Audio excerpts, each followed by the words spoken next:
Hi everyone, I'm Corinne Southern, and I'm very excited to be here on the Motif Magazine's podcast here at the fabulous Parlour Providence. I'm going to play a couple of my original songs for you. I hope you like them. A lot of these are out for streaming or to download for Name Your Own Price. It's available on my Bandcamp, and I'm on Spotify and Apple Music and all the things. So please, if you like what you hear, give me a follow, give me a shout out. I'm on all the socials. This first song I'm going to play for you is called Roadhouse. And I wrote it about a year ago about the summer and feeling like it was time for change. Feeling burned out on the city lights. Wanna get out for a while. I need green trees and a cool breeze, and slowly I'll remember how to smile.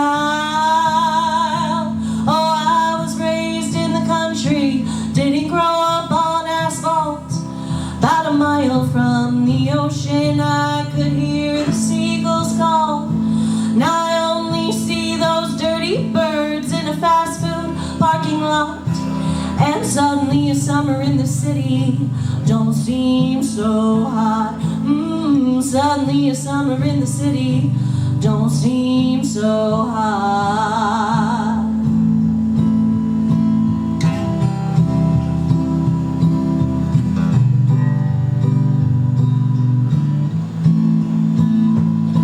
Won't you take me to that old roadhouse in the middle of nowhere, where I could dance with the devil, meet an angel unaware.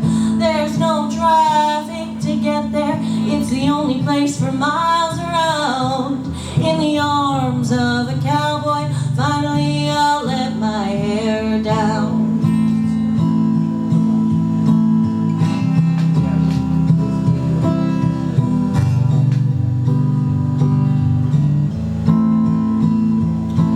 Well, the air smells sweeter and the stars, they shine brighter than neon signs, burning constellations in my eyes. Quit the hustle and the bustle for the firelight, six-string ringing through the night, blow the cobwebs right out of my mind. Won't you take me to that old roadhouse in the middle of nowhere, where I could dance with the devil, meet an angel unaware.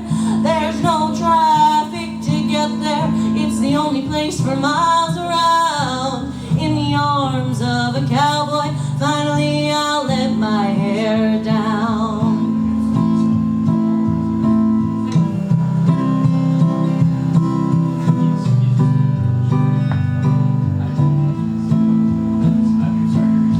I came to the city to make my name. 10 years go by and they still can't spell it. The ocean and the forest have a stronger claim. They all knew my name before I bore it. Take me to that old roadhouse in the middle of nowhere, where I could dance with the devil, meet an angel unaware. There's no traffic to get there, it's the only place for miles around. In the arms of a cowboy, finally I'll let my hair down. Oh,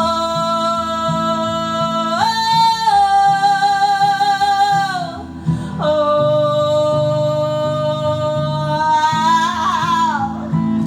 oh,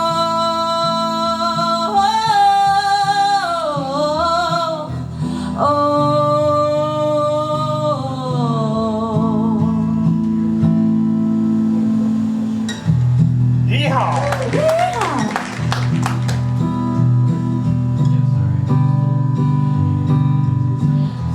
So I'm from Rhode Island, shocker. This is my love song to Rhode Island. It's called Rhode Island Rockstar.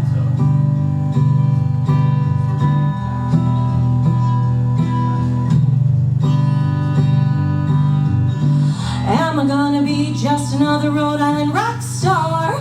Do you think I got what it takes to break out of the ocean state?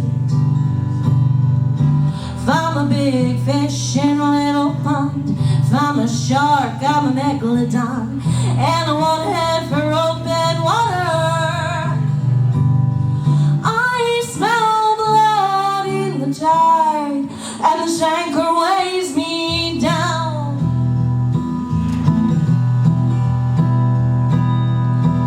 Not afraid to admit I'm ashamed of my choices, of things I've done just to sate my appetite.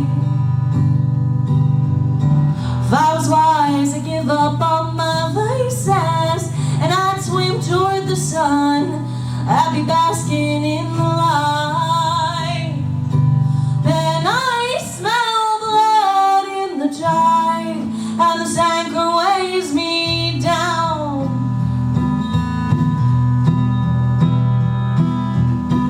I know that things will work out fine, but right now it's hard to tell.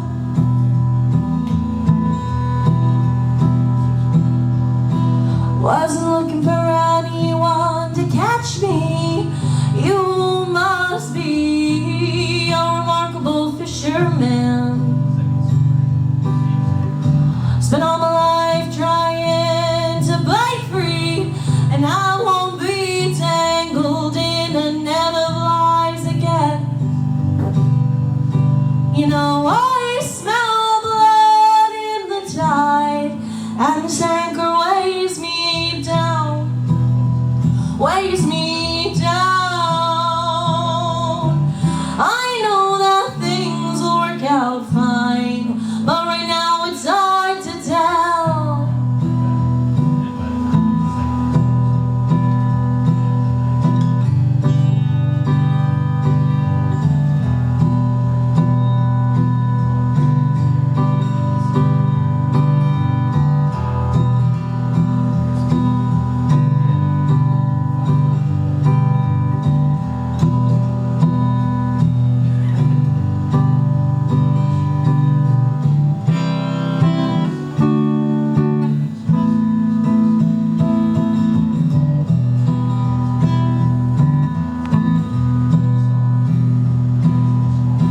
So I guess I'm giving up on my plans, and I will go on along with God's instead. If I'm meant to be bigger than this, if I'm meant to be a real big fish, you know that I'll be fed, yeah, yeah. I smell blood in the tide, and the anchor weighs me down, weighs me down. Lord knows things will work out fine, but right now it's hard to tell. It's hard to tell.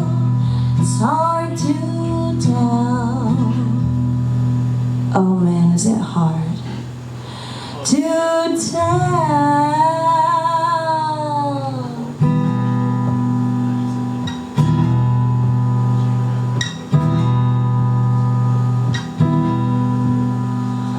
Won't sit around all day waiting on your call. The fact you're ghosting me, well, that don't bother me at all. I raise the dead, I kill them again just to watch them fall. I go out dancing on your grave, babe, 'cause I don't need no one at all.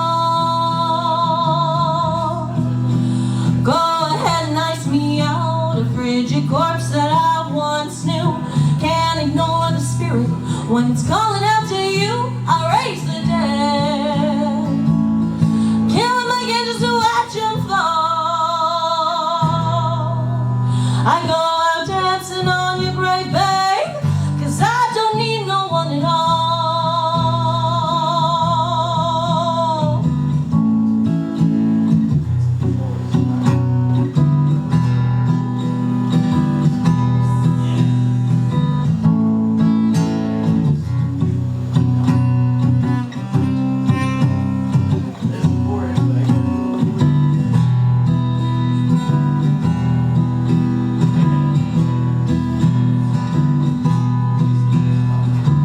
lips are painted red like the door on a church. Lazarus, come out, my sacred heart about to burst. I raise the dead, kill them again just to watch them fall. I go out dancing on your grave, babe, 'cause I don't need no one at all. So I won't sit around all day waiting on your call. The fact you're ghosting me, that don't bother me at all. I raise the dead, I kill them again just to watch them fall. I go out dancing on your grave, babe, 'cause I don't need no one at all. I go out dancing on your grave, baby, baby. I don't need no one at all.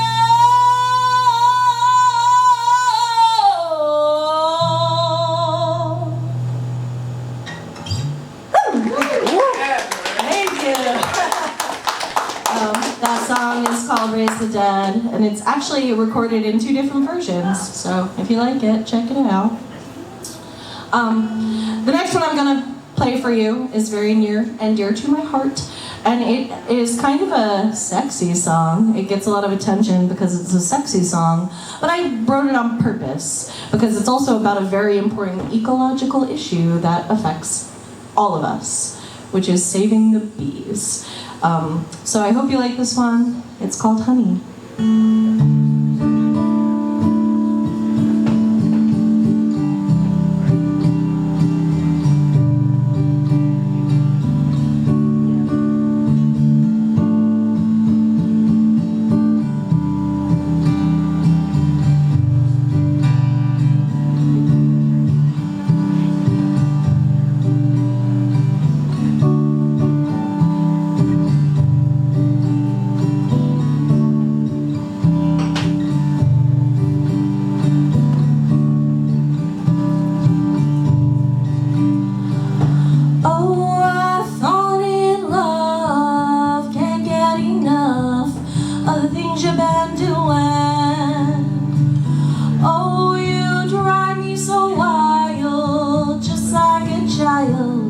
In a candy store, yeah.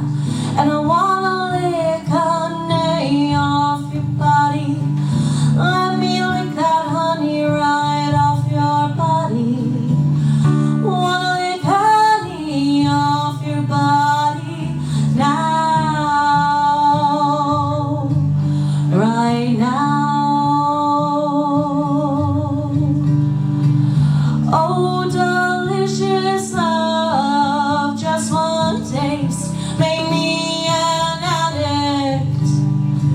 So give me the stuff, 'cause I've just got to have it. And I think I wanna make you a habit. Think I'm gonna make you a habit.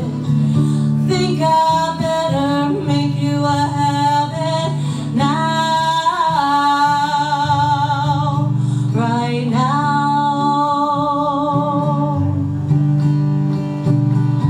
There's nothing that I wouldn't do for you. There's nothing that I couldn't do for you. Right now,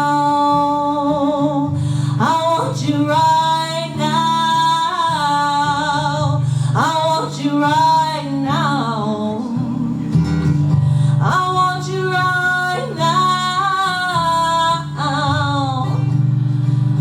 Oh, I've fallen in love, can't get enough of the things you've been doing. Oh, you drive me so wild, just like a child in a candy store. Oh yeah, and I wanna lick honey off your body. We can save the bees, lick honey off your body. Wanna lick that honey right off your body now. I want you right now. I want you right now. I want you right now.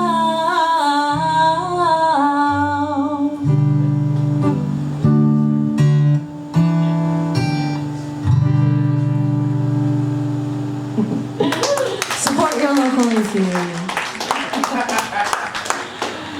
What do you think? You want to hear one more? Yeah.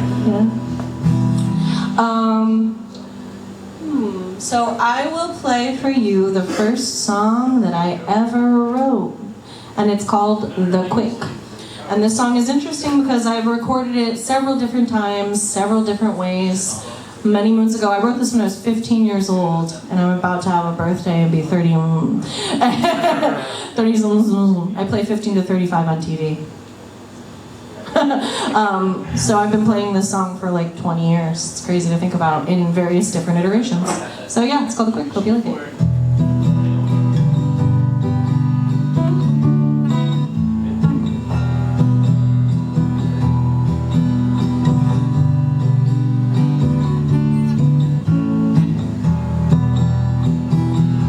You're so cruel, I don't know what to say.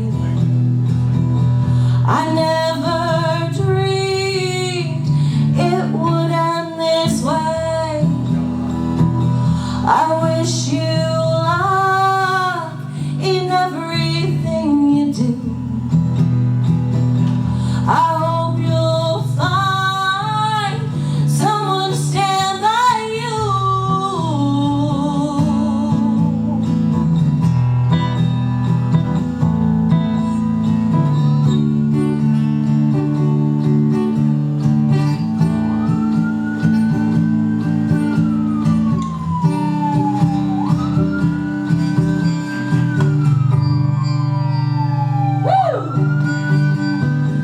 Because you know out there it's dark and cold. You better check yourself before you sell your soul. And when the time comes for you to testify, yeah, you had better hope your judge won't see you in my eyes.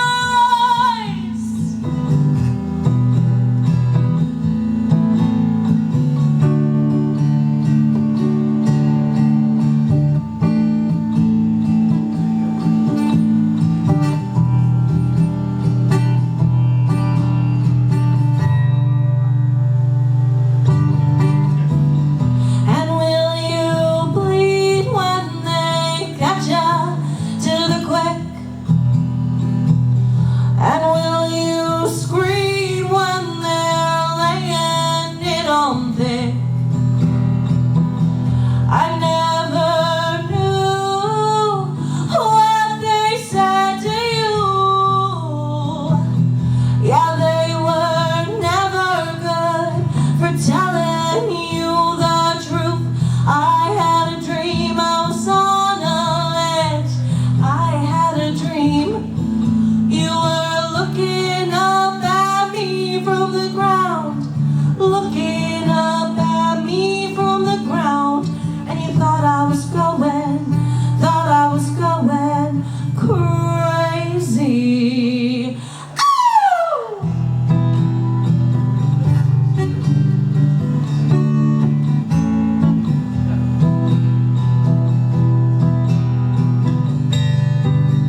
Thank you.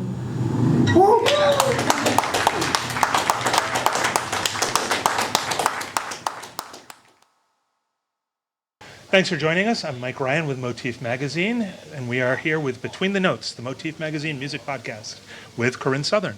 Hi. First, we got to thank our sponsors, which are R1 Indoor Karting, the Parlour, where we shoot all of this, CIC in Providence, which is an incubator for startups, and Trinity Brew Pub, which is an incubator for drunken shenanigans. Thank you, guys. I have gotten into shenanigans at almost all of those places, actually. Oh, wow. All Yeah. right.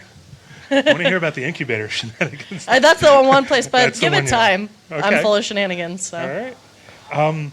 You are, in fact, a master of shenanigans sometimes at R1 when we do various events. I'm very excited about the upcoming bartender awards, and I have a good time there. There's darts, there's axe throwing. You can't beat it. It's fun. Yeah, cool.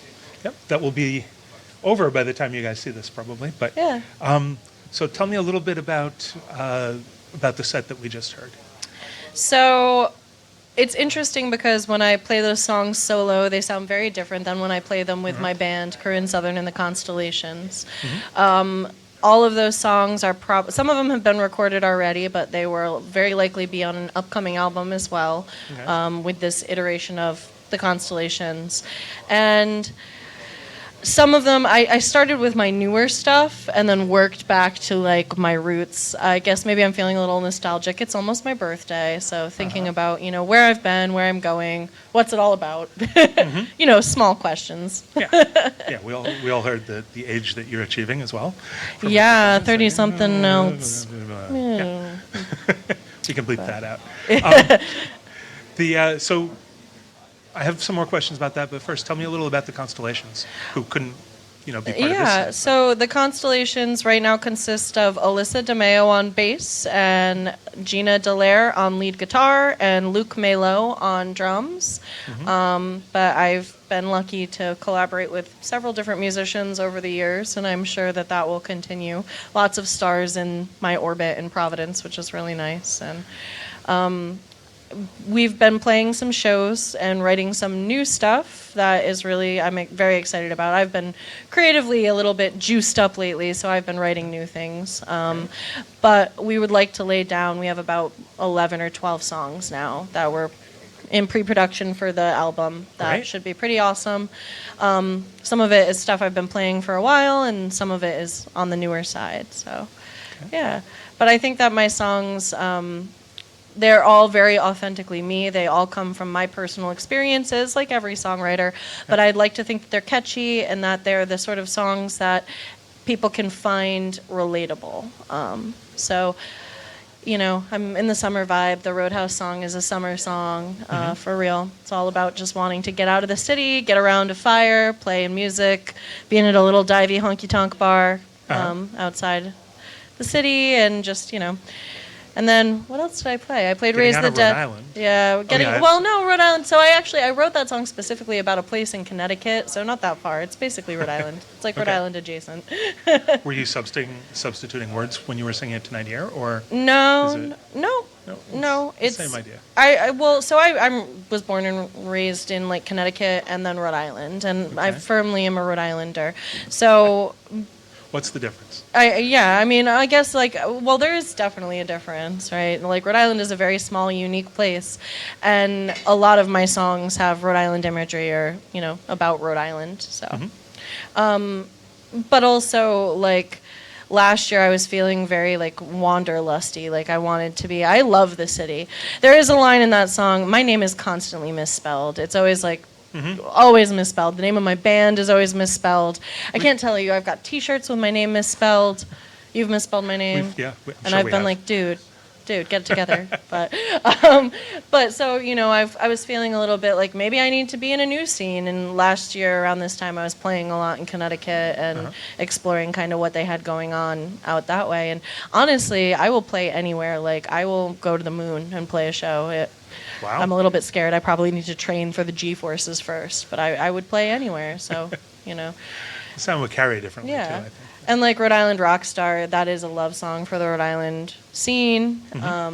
Raise the Dead is just a breakup song, a relationship song, and about feeling, hey, everyone's got to remember that they're the shit sometimes. And like, if someone breaks their heart, you know, you got to paint your face and go out and paint the town. You said there were 2 versions of that one. Is Yeah, that for so different breakups or? no, actually, I used to play in the Corinne. It's all the same breakup for one breakup per song. You know, Okay, fair I'm not Taylor Swift Fair. here. But I wrote a version of that I played with the Corinne Southern band, and it's on the Raise the Dead EP. That was 5 songs, and I was playing with Luke at the time, but he was playing drums and bass at the same time, and we had Graham on lead guitar, and I was playing rhythm, and we did a 4-song like live set, and we just took the best take of each of our songs and we played it live, and that's out, and then we kind of rehashed it and made it more rock and roll when we released Celestial Body last summer. We released that, or maybe the summer before. Wow, time flies when you're It's rocking hard to out. tell Holy with- moly. Well, COVID broke all the clocks, in my opinion, too. So it's I hard to keep agree track with now. that, yeah. And I wrote a COVID song, but it's funny because some of my songs, there's just so much like that doesn't translate when you're missing all the other parts. Like I hear all of the different parts in my head, Okay. even when I'm playing by myself. So it's kind of weird. I'm like, oh, and this is where the lead guitar goes, wow. So how do you compensate for that? Because you do solo performances. Yeah. This isn't a total exception to your norm, right? No, I definitely play by myself. It's like I said, I'll play on the moon if they're hiring. But I guess I make up for it with stage presence and personality. And honestly, I started writing songs and playing music in general to accompany my voice. Like primarily my first instrument is my voice. I'm a vocalist. And then I learned to play guitar and piano and ukulele because I had all these other parts in my head. And I get so frustrated when my fingers don't do what I want them to do. Like I'm in awe of people who are masters on the guitar or on their other instruments because you know, I'm not getting any worse at them, but sometimes I hear it in my head and I'm just like, why won't you do the thing? But I know that with my voice, like I'm lucky I started voice lessons when I was just a little kid and I spent a lot of time and attention in it. I went to Rhode Island College for vocal performance and for musical theater performance, and I became a voice teacher, so I know that's really where I shine. So when in doubt, belt it out. Like, yep. And with a wink and a smile. It gets me out of parking tickets and it gets me through solo shows. You sing when people are trying to give you parking tickets? Yeah, oh, definitely. I sing behind the bar. I sing, you know, wherever I am, I'm singing. Nice. So you've known for a long time that this was your thing. Yeah. Do you remember when you were figuring that out as a child, or? Apparently, when I was a kid, my mom tried to ground me or like put me in timeout, and I told her one day I'd be on Broadway and she wouldn't be the boss of me anymore. And my dad was a visual artist, and my mom sang in bands, and she's very crafty. So when I was a kid, they put me into arts preschool. So I was encouraged from a young age to explore art and creativity, and you know. I used to put on little shows. So like from a little tiny kid, like, you know, 3, 4, 5, 6. And then, you know, my mom saw that spark in me. So when I was 10, 11, 12, she was bringing me to like Theater by the Sea auditions. Nice. And, you know, I was doing drama club at school, and it just kind of all rolled that way for a long time. I did a lot of theater. I've performed with several wonderful theaters that we have in Rhode Island and outside of Rhode Island. And I really thought I would do that. And then right after college, I was just auditioning. And I would get to like my second or third round of callbacks. And they'd be like, it's you and one other girl. And we picked the other girl. And I was like, I just sank 3 weeks of my life into this job interview that is for a temporary job. And Yeah. I was really down on myself. And I didn't like the process of getting the work. And if you don't There's like a lot that, of rejection in that. well, and like I can take rejection. I've got a thick skin, like, and I know what I bring to the table. But the issue for me was just the time commitment and being like, I'm almost there, and then being told no. So not just the rejection, but like, it's a lot when you think you might get it, and you know, you get disappointed.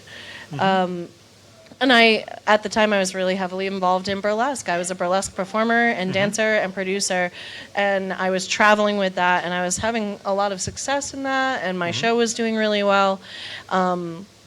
So I kind of like didn't want to take away from what was working for me. So I started doing more burlesque exclusively because I didn't have to audition for anyone. I got to make my own rules. Right. And I like to make my own rules. Audition for yourself. Exactly. I had people auditioning for me. Uh-huh. I'm the boss. Nice. Yeah, so that was fun, and then I just started to kind of move away from that and do a lot more music. And again, I don't have to audition for, being in the band. I'm already in the band. I am. Right. I made the band. And my band, is with me. So it's just a different way to be creative that doesn't have so much no. There's still some no's, but it's just not the same type of no, I guess. Right. You don't lose as much of an investment when there is a no. Yeah. Because you're still making amazing music and still working with your band. How do you think that your burlesque history has affected your current trajectory? In what way? Definitely. A lot of my fans carried over from burlesque. So when I started doing music, they kind of got on board with that. I still perform music at burlesque shows, and I still have a very burlesque-y style. It's part of my aesthetic.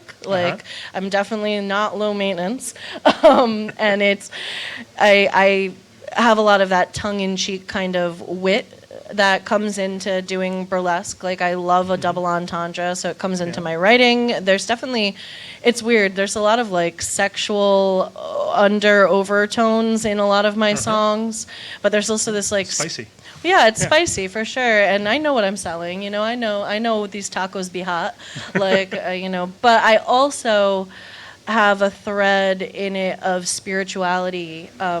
So it's interesting because I think it's like a stripper for Jesus. I'm packaging it in this really unexpected way, but I'd like to think that there are things in my songs that are really wholesome and make you think. And it's I grab you, I reel you in with the glitter and the glitz and the glam and the goofiness and the sexuality, and then under that layer of glitter there is something that's really of substance, and it's a lot of authenticity and realness from my heart, I'd like to think.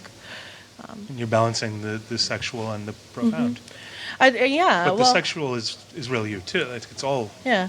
Well, and I think place. that a large part of why I did burlesque is so many people are ashamed. They're ashamed of their body. They're ashamed of what they love, who they are, how they feel, what they want to do. And it's about being authentically yourself. It's about loving yourself.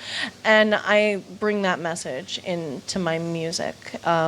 And then I definitely have been known to flash a little bit on stage too. So you should come to my shows. You never know what you might see.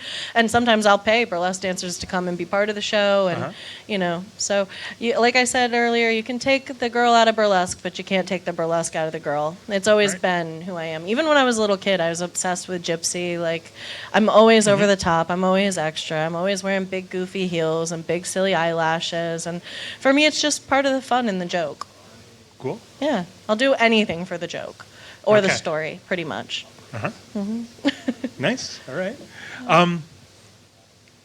You said that your creative juices have been flowing lately. What gets them flowing? So recently have seen some fabulous artists perform. I just got to go see Robert Plant and Alison Krauss. So seeing big shows really inspires me to see what people at the top of their game is, what they're doing, and where I want to go to, what I want to do. That does it. I have been feeling a lot more personally empowered lately. I've kind of I can be very caring about what the people not what everybody thinks of me, but I can care about what people who matter to me, like close friends and confidants and stuff, their opinions really matter to me. And recently I've kind of thrown some of those opinions by the wayside and grounded myself a little bit more in what I want to do and say, it's okay to be hey, I love that person for who they are or their contribution, but maybe their opinion is not the same as mine. So I think taking back my own personal power and going, ooh, I can really do what I want to do. There are no rules. All the rules are made up. There are some rules, but But you decide if you like it or not. Yeah, but for the most part, just in general, taking time to kind of ground myself. And I had a crazy year this past year. I moved, and, like you said, COVID affected everything. So I had gone through career changes and, like housing changes and stuff. And now I'm in a much more settled place with my day job, or night job, I guess, as bartender. And, like I was a music teacher, and I haven't been doing so much of that lately, and like I kind of refocused, and now I have more time to sort of allow all of the experiences of the last year in, and what's coming out is songs pretty rapidly. So I'm excited because, after a while you play the same songs over and over again. You want to play something new. You want to write something new. And that's, so speaking of like someone like Robert Plant, like he's been singing the same songs since the 70s. So it's kind of like, it's wild. Like, I'm like, ooh, if one of these is a hit, I better really learn to love it. And I just saw this great thing online, and it was like, one of the first steps to making great art is to learn to love your art for yourself. So I guess sometimes I would get too much in the mindset of, I'm making this for the audience, or I'm making this for somebody else. And it maybe sounds a little selfish, but like to bring it back to what's actually my core of writing, what I want to really put out into the world. Well, yeah, exactly. Finding my voice again. I think that's really what did it for me. And, coming out of survival mode in this crazy pandemic and into this new sort of chapter of my life. And again, birthdays, that sort of stuff brings those juices around too, going, oh, I'm reflecting. Little questions, questions. Life, the universe, everything. Well, you mentioned optimism too earlier, and I feel like that has a role in your song making. Definitely. I would like to think that everything that I write has, I want to think about what I'm putting out into the world. So I don't want it to be negative. I don't want to write songs that harm or cause pain, or, I want to write songs that someone hears and goes, oh, that really puts me into a better place. That takes me to the next level. That makes me proud to be me. That makes me go, hey, I'm, over that bad bump in the road, things like that. Nice. So, and like there's even like in that song The Quick, there's a twist of like, hey, like you're really cruel, but I hope that, I wish you luck, good luck, that's on you. I want to ask about The Quick because you were talking about our band has been playing since the 70s, the same music. You wrote that when you were 15, so that's got a couple years on it. It's like it's a 20-year-old song. Has it changed? Yes. Okay. Yeah, exponentially. What's changed for you with that song? I definitely have gotten better at performing it. Like if you do something over and over and over again for 20 years, you're gonna know what to do, hopefully. So there's that, and it has been produced and reworked a number of times. So the very first recordings of it were, very rudimentary. I couldn't even like really play the guitar at the time, and so the meaning for it, I guess, has changed because you meet people over the course of your life, and I'm like, oh man, maybe one night you'll see me. And I always do the best shows when I'm kind of going through something, don't we all? We're artists, that's why we're doing it. Okay. Catharsis. Yep. But I did this show, and it was after a breakup, and I sang that song, and it was just in a different place because I heard my own words in a different way, which was kind of cool. And I was like, oh, here's a new trauma to attach this to. This reminds me of that old trauma. Great. And, it's but like shadow work's important. You can just keep hanging. Right, exactly. The trauma rack. Cool. Well, I loved how you incorporated the ambulance when it drove by in your live performance here. What are some of can you think of maybe the craziest or strangest thing you've done on stage? Well, last year at Revival Fest, it was right after they had kind of changed a lot of our women's healthcare laws and the Roe v. Wade situation. Yeah. And I was pretty upset, and while another member of my band sang the national anthem, I impaled a hot dog on a coat hanger and ate it in front of the audience. Ooh. Yeah, it wasn't subtle. It wasn't subtle, but I was really mad. And it's a metaphorical statement. How did it go over? I think it was polarizing for sure. Like there were some people that thought it was great, and there were some people that disagreed. How did you feel? I stand by what I did. I think that, sometimes you have to do something that's a little bit shocking or a little bit strange to make your point. Yeah. I guess, and and again there was definitely like a sexual overtone to it, or so it was on purpose. Like, all those choices are on purpose. But I also like, I would say that's probably the most shocking thing that I've done on stage. Like I said before too, I do, sometimes in my stage show flash a little. Yeah. But like I have a whole, collage of rock star butts on my phone that I made. So it's like I went through and I found. It's rock and roll. Yeah, well, I mean, it's just kind of like, again, it's all about personal power, personal autonomy, and it's my butt and I do what I want with it. Awesome. Where can people check in to follow you, see what you've got coming up? Do you have any big shows you want to? Yeah, so I do have some shows coming up. We are on Facebook. It's Corinne Southern and the Constellations is our Facebook page. On Instagram, I am Corinne Southern, just at Corinne Southern, and it's spelled Corinne, and Southern is spelled like opposite of Northern. Right yeah, please don't misspell my name.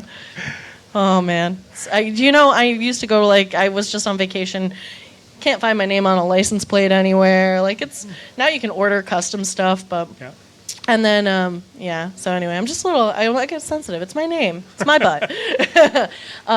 You can also find my music to download. I have a Bandcamp, but there's also Spotify and all the streaming services. I blast it out everywhere. So and then I do have a TikTok too. If you're into TikTok, you can follow me on TikTok. I plan on doing more there. It's a lot of editing power in that app, and so. Cool.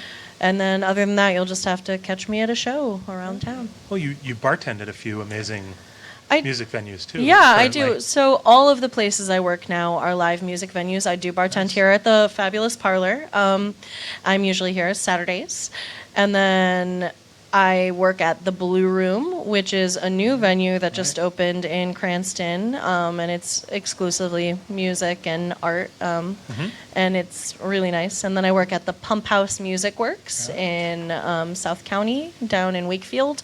So I'm surrounded by music, and then I also get to flex my creative muscles by making cocktails. And I like talking to people. I like meeting new people, especially people who are involved in music and art and who enjoy music and art. So I'm surrounded by it. Yeah. Rock and roll all night, party every day. Yeah. Mixology is an art form too.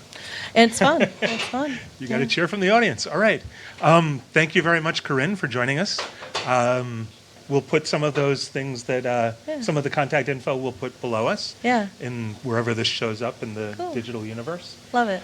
Again, thank you to R1, Trinity Brew House, and the Parlour and CIC for sponsoring this series. Yeah. And thank you, Corinne, very much for your time and for your music. Thank you, Mike. It's truly been an honor. I really appreciate it. Thank you, Motif. Always great to see you.